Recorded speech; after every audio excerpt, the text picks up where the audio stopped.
red jerseys got us a win last night.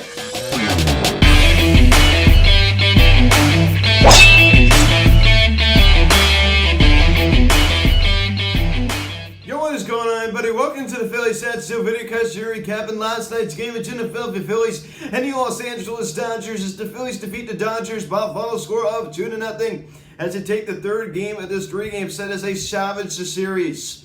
So I'm very, very content with this. Now, guys, before getting into this video, please subscribe if you have not yet. Please turn the notification bell. Please like this video, comment on this video, share this video, and let's get into this. So I'm very, very proud of this team. I mean, the offense still needs to wake up a little bit. But you know what, we're a little bit banged up, and Zach Wheeler only went 6 innings, but he did his job, and the bullpen went the rest of the way and did fine. But Hector Neris, it's always a scary ninth inning whenever he comes in, right? It's always scary. It's always something. It's always something Hector Neris does. So I hope you all like the new jerseys that the Phillies were wearing last night. Of course, we do see them in spring training, but I like the cap blue with them too. I knew I had a feeling probably going to wear this cap with them, but I just love it. I mean, I just love the red. It just looks so good. The Angels actually do something similar with the red jersey and the red cap. It just looks absolutely fire. It's awesome.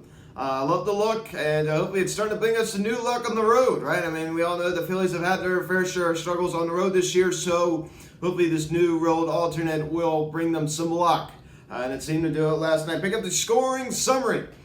Rhys Hoskins, who has just been absolutely terrible, he comes up and against Clayton Kershaw, he homers on a 5 out of left field, his 13th of the season, and then the Phillies get on the board now, a 1-0 ball game early.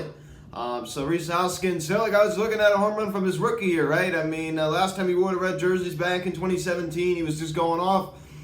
So he's, as Tim Kelly said, friend of the pod, he's playing like it's 2017. To get the Phillies on the board, a 1-0 ball game. Those red jerseys, I'm going to keep saying it, especially with the gray pants on the road, those look absolutely fire. They are awesome. I love it. So then top of the third inning, the BCIB JT. He doubles on the line, drive to right field. The other way, Duber comes around to score. And it's now a 2-0 Phillies lead, and we would go on with that score. 2-0 your final score. As we salvage this final game of the three-game series to avoid the sweep. I mean, that is a really, really big deal. I mean, the last thing the Philly team needs is to get swept out there again, right? Again. So it's a really, really big deal that we avoid the sweep, work our way back to 500. Duber another 2 hits last night. I mean, he's already stepping up. He's going to have to step it even more now with the injury of Gene Segura going into 10-day with the left groin strain. So he needs to even step it up even more, and that's what he's doing. So I'm very, very proud of what Altuve's been able to do. Rhys Hoskins still only 1 hit, but it was a big one, the home run to left field. But other than that, he's still been kind of struggling. I mean, that's the thing. I mean, I'm glad he hit that home run, but he hasn't really been seeing the ball too well, other than that one home run off of Clayton Kershaw. JT to the BCIB, responsible for the other Phillies runs scored. The BCIB coming up there, and he's not even going to make the All-Star team. So let me get this straight. JT Muto, who is the second best catcher right now in the NL. I mean, I call him the BCIB still because I believe that, I mean, there's some bias there, but I mean, Buster Posey is having a better year than him, but I think long-term JT is the BCIB. I mean, over the past 3 years, he is the BCIB. The fact that Wilson Contreras and Yadier Molina are getting more votes than this guy, and even William Contreras. I mean, that's ridiculous. William Contreras, Wilson's his brother. I mean, how in the world are these guys getting more votes? I mean, and Will Smith of the Dodgers. How in the world are these guys getting more votes? How in the world do they deserve the All-Star game more than JT Muto? That is absurd. You cannot give an explanation that explains that. You could explain Buster Posey because he's having a better season, but you cannot justify Wilson Contreras, Yadier Molina, William Contreras, and Will Smith. That is absolutely absurd. I'm just going to say it right now. I think everyone knows that. Clearly people not voting don't know it. I mean, I shouldn't say that. Alec Boehm, I mean, he's been, I understand he's going to get, a couple one-hit games here, but he's currently riding an 8-game hitting streak, so good for Alec Boehm. Luke Williams got the start at second base last night and collected 3 hits. Of course, he's from the LA area, so tons of, family and friends are coming out to support him, which was just great. Maybe a couple of them will go to San Francisco too. I'll tell you a guy that's really cooled off has been Brad Miller. Average talent drops to 264, and one thing that he's been doing is he's been striking out a ton. That's one thing that he's been doing. He's just really, the strikeouts has just been really, really bad for him. Zach Lear, how about the single to left field? Boy, he thought about trying to go to 2 on that, but I'm glad he didn't, buddy. He had a little smile on his face there. That was pretty funny. Take a look at Wheel's start last night. 6 innings, 5 hits, 4 walks, and 6 strikeouts. The reason why he was only able to go 6 innings is because you saw the walks. His pitch count was fairly high. So Joe Girardi brought on Jose Alvarado, and he had a great 2 innings of relief. He really, really did. Striking out 4 him. That was great out of Jose. He right now drops to 304. I understand I had my doubts with this guy. I understand I've been criticizing him. But I have to say, he did his job last night. I'll give him that. I will give him that. Hector Neris, everything is scary with this guy. Comes in the first batter he sees, Sosa Jr., he hits him. And then he gets Austin Barnes to ground into a double play, and then he hits Will Smith, and then Mookie Betts flies out to a double error. That's how it goes, right? It's just always something. It's always something with Hector. He's able to slam the door, his 10th of the season. I'm going back to Zach Wheeler, now 5-3 in the year. I tell you what, he's just awesome. Able to work out a lot of changes. You saw that Jamie was in the first inning, first and second, nobody out, and he's able to get out of it. That is clutch right there. That is clutch. Zach Wheeler is awesome. I don't think I needed to say that. And Jacob deGrom was not in the NL. I would seriously push for him to start the All-Star game. Because I tell you what, this guy is having a great season. He right now drops to 215. He's using his pitches well. That fastball is awesome. And I told you before, I said it gives me hope that he's not cheating because he's predominantly a fastball kind of guy. Of course, he mixes in the off-speed occasionally in there, but his fastball, I just love it. I love Zach Wheeler. He's having a great year this year. He's been a big bonus for the Phillies. The signing was just a steal. It really was. We got him. He's honestly he's outperforming his contract. It's not like we're paying him $2 million a year, but if you go look at the money war, he's definitely being underpaid. There's no doubt about that. So a little injury updates. I alluded to it earlier. Second baseman Gene Score placed on the 10-day injured list. Left groin strain. Nick Maton recall from Lehigh Valley Iron Pigs. Bryce Harper day to day with lower back spasms. He's expected to return tomorrow against the San Francisco Giants. So that's his ETA. According to manager Joe Girardi, I'm going to go back to it again. I really like Joe Girardi, but there has been times, especially recently, where he has misled us. And he's given us, information that isn't exactly true. And he said, Harper's fine. And he wasn't fine. He kept saying he was fine. He was not fine. Oh, he's going to be back any day now. Remember that was a couple weeks ago in Miami. Oh, he's going to be fine. He's not going to go on the IL. Any chance that he goes on the IL. This is not, the wrist issue that's finally behind him, thank God. But this back issue, I talked about it a little bit yesterday too, is a bit of a concern in my eyes. I think it's a bit of a concern. So he needs to nip this in the bud. I understand back problems are very, very hard to nip in the bud, though. That's the problem with that. Back problems don't tend to go away quickly. So hopefully he can get that under control. But you know what? A win is a win last night. I'd like to see this offense, stepping up a little bit.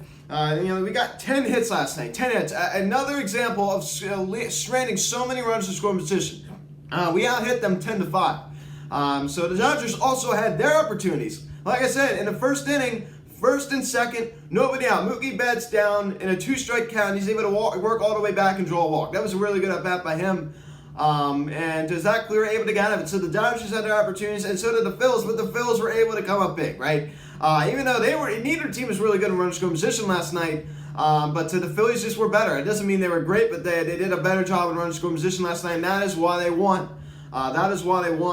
And Kershaw, he didn't get any run support. He didn't. 6 innings, 8 hits, 2 runs, all 2 earned, 1 walk and 9 strikeouts. He was fine. That's good enough to win. It wasn't absolutely dominant. 9 strikeouts into 6. That's pretty good. But the Dodgers didn't help him out at all. Boy, oh boy. But I tell you, a guy that who's really done a good job in the bullpen for the Dodgers is David Price, coming over from the Boston Red Sox, opted out of last season. They just took on his contract just as a salary dump for the Boston Red Sox, and in order to acquire Mookie Betts, that's what they had to do. I don't think that was the top guy on their list.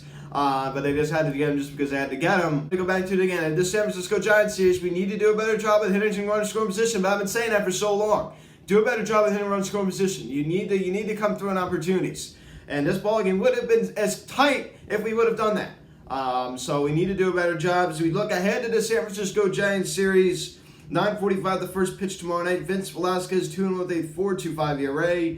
Game 2 Saturday. Aaron Noah 5-4, they 3.69 rate. Looking to build off a very impressive start this past Sunday against the New York Yankees. And Sunday finale 4-5. Spencer Howard 0-2 with a 5-9 ERA. We will be wearing these uniforms again on Father's Day on Sunday. Got the 2021 Father's Day hat, the 2021 one. Not a 2019 one. I actually ordered the 2019 one, didn't, they like sold out of it. I was at the Phillies Nats game on June 5th. And I was able to get that Father's Day hat, and I mean, I like it. It's I got the little patch on the side with the blue Philly P. I think it's gonna look good, especially with this jersey. And I'm gonna go back to it again. I just love this jersey. I love this cap with it. I really do. I just love the red, man. The red is just hot. It's just really, this fire pops. I think it's great. I really like this jersey a lot. It's quickly become one of my favorite jerseys. There's no doubt about that. I always liked it in the spring training, but I really like it with this hat. This hat right here makes it seem more complete, in my opinion. I'm really a big fan of this jersey. I really have. I've been on record saying that for a while now. But the Giants have yet to determine their starters for this weekend. Gabe Kapler, make the move, Gabe. Make the move. What are you doing, man? Right? I mean, the Giants are 43-25. It's just insane. It really is. I mean, it's just like almost 20 over 500 Gabe Kapler. I mean, seriously. We all know it's not his doing. Of course, that's only my speculation, but Gabe Kapler is not a good manager. I think if you would have put Joe Girardi on the Giants, as their manager, I think he'd be doing just as well. So I don't really think. I mean, it's hard for me to say because there's no proof of that, but I just do not like Gabe Kapler's managing style at all. I mean, some may disagree. I think a lot of Phillies fans agree with me on that, though. Gabe Kapler is not the best manager. The Nationals sweep out the Pittsburgh Pirates. Oh, they're going to win the World Series, right? I mean, we're so scared of the Washington Nationals. Wow. They swept out the Pittsburgh Pirates. Man, that was hard to do. I got to give him a lot of credit. I mean, really, who cares? I mean, sweeping out any squad isn't easy, but it's the Pittsburgh Pirates. I mean, come on. I mean, that's a pretty easy opponent. But the Braves, how about the Atlanta Braves? Lose 10-8 to the Red Sox, now drop to 30-35. So it's just absolutely insane. The Braves just continue to struggle now, 5 under. I think the Mets might win away with this division. I really do. They win 6-3. I was talking to a Mets fan last night on Zoom. I had a little Zoom call with him for about an hour. Just hung out. I watched some of the Met game, and I saw Kevin Pillar's home run, so I was able to catch some of that Met game. I mean, there was one call to Pete Alonso that just the pitch wasn't even close to zone. The umpire called a strike. There's so much bad umpiring this year. And we talked a little bit. I mean, we're going to be having a little collab soon. We're going to be having a little chat while watching the game. I'm going to go on his channel, so I'm really excited. Other news here, I just want to announce before I go that I plan to upload a video today about what is wrong with baseball. Due to technical difficulties, I cannot get that up. It was pre-recorded yesterday. I recorded it yesterday, and the device I recorded it on is broken. The device I'm recording on right now is another device. My iPad's broke. I went to go start it up this morning, won't start. Got an appointment with Apple, so I don't know what in the world is going on with that. So unfortunately, we're actually recording on my mom's iPad. So unfortunately, that video cannot be uploaded today due to technical difficulties. So guys, thank you to watch this video. Please subscribe if you haven't done it yet. Please hit the notification bell. Please like this video, comment on this video, share this video. Check out the social media link in the description section. And Phillies Hats on Instagram, TikTok, and Instagram. Call or text 267-225-3392. Email phillieshotshow@gmail.com. Stay up today. And tomorrow night, 9:45 to first pitch. Vince Velasquez gets the ball, 2-1 with a 4.25 ERA. So Vince, go out there and pitches a good game. Let's beat Gabe Kapler. It's going to be very difficult. This is a good Giants team. So guys, thanks for watching. I'm Luke, and I'll talk to you then. Let's go, Phillies. I'll see you.